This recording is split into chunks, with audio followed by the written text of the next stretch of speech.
Welcome back to Low Buck Builds. In this video, I want to do a quick update on the Jeep TJ project for the channel.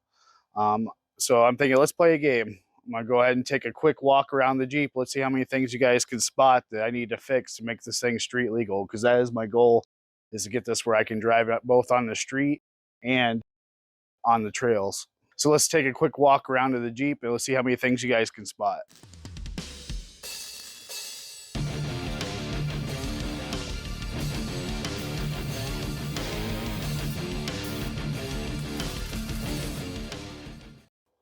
So there's three things that I definitely have to fix to make it street legal. Let's see if you guys can spot them. There's also two additional things that I need to fix anyway.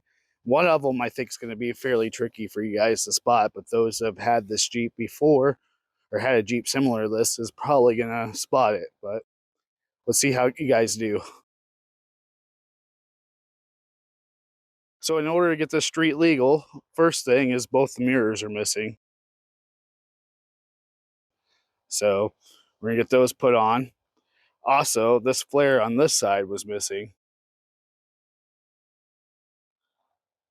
And the two other things are back here in the back. Let's see if you guys got them. So the first thing is the spare tire carrier is missing. I don't know if somebody stole it off or what. So eventually we're going to want a spare tire. The second thing's the tricky one. I wanted to see if you guys would catch this. Probably not, because you can't really tell in person. Maybe this will help. So the problem is I don't have a key to the tailgate. So we're going to have to replace that lock cylinder. And while we're doing that, we might as well do all the lock cylinders on the Jeep. So that's the easy exterior things that we need to fix to get this back on the road. So when we did the trail ride, one of the things was the temperature gauge is not working. So we're going to have to replace that sensor. That's pretty easy. It's like 20 bucks. I'll probably check and make sure that the wiring to it looks okay. So the biggest issue we got going on is we're leaking power steering fluid pretty good. I'm hoping it's just the lines, but it might be the steering gear itself. And another thing is I took it down the road and over 35 miles an hour, this thing wanders like crazy. So we got a little bit of death wobble going on, or I don't know. It's just loose steering. It can move left and right.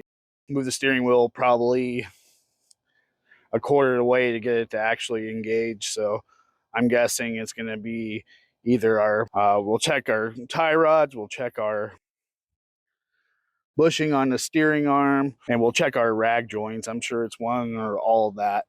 So yeah, I would like to get it where I can at least drive at 55 or 50 would be even nice, but 35, it shakes and wanders all over the road.